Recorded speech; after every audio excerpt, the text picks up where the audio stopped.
Lynn, watching Free Speech TV in Saskatoon, Missouri. Do I have that right, Lynn? No, it's Sykeston. Sykeston, thank you. Sykeston. Oh, yeah, there you go. It's spelled that way. So what's up, Lynn? Well, when you first come on, your TV program runs about a minute behind the phone call you're speaking. Yeah. So when you first come on, you was talking about John F. Kennedy and LBJ back, when he got back in the day, yeah.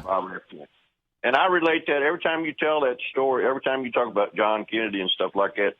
I was 11 years old in the 5th grade in a little town outside of Houston, Texas. And I didn't know nothing about racism or bigotry. I was never been anywhere where there was a lot of black people in my life. So they let us out for recess. They told us that John Kennedy just got shot. The president just got shot and was killed. And they let us out for recess. And the kids were running around saying the N-word, lover, is dead. The N-word, lover, is dead. Wow. And I'm standing there in shock going, what are they talking about? What in the world does that mean? And I went home. My dad's a Democrat. I'm a Democrat, been my whole life. And he's telling me, he said, well, you've been introduced to racism and bigotry. This is what this is. That people, children are taught by their parents or learn from a source that's common. In other words, they hear their parents say it, they say it, So you've been introduced to that, and I'll never forget that. That's been in my whole story of my life, that I was 11 years old when I found out, especially in the South, because I lived in Atlanta. I practically mirror your life. I lived in Atlanta, worked down there all my life, where there was a lot of black people. I work with black people every day. I work in the public transit, hauling black people every day.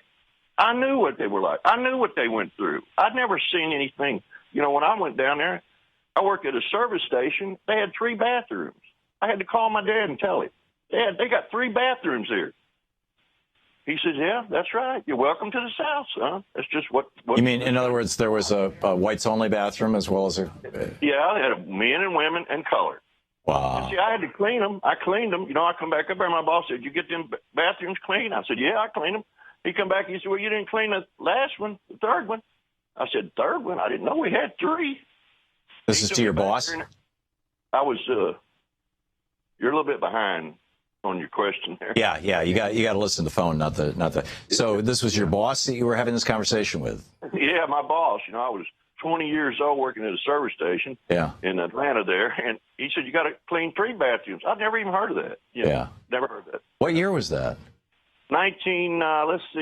71. Wow. See, that was long after Brown v. Board, long after the Civil Rights Act, long after the Voting Rights Act. Yeah. Even on the bus, I drove the bus, for a long time. And I would get in the car. You don't have to ride in the back no more. You can sit up here with me, This was in the 70s. Yeah. And it was just amazing to live through that transition and see that how they could pass civil rights laws, but then they'd turn around and do something else to keep them down. They'd come up with some other way to keep them down. Well, now they're doing it with voting. Now they're doing it with... they discourage that completely. No, you don't need to vote. You don't know what you're doing. You don't know how to vote. You'd vote for somebody that's no good. Yeah. It's amazing. Lynn, thanks for sharing that story. That's an amazing story. Thank you very much. That was a great call. We'll be back. It's 10 minutes before the end. To watch more clips from our programs, hit the Watch More Videos button over here. And please be sure to hit the handy-dandy subscribe button so you'll always be up to date. Tag, you're it.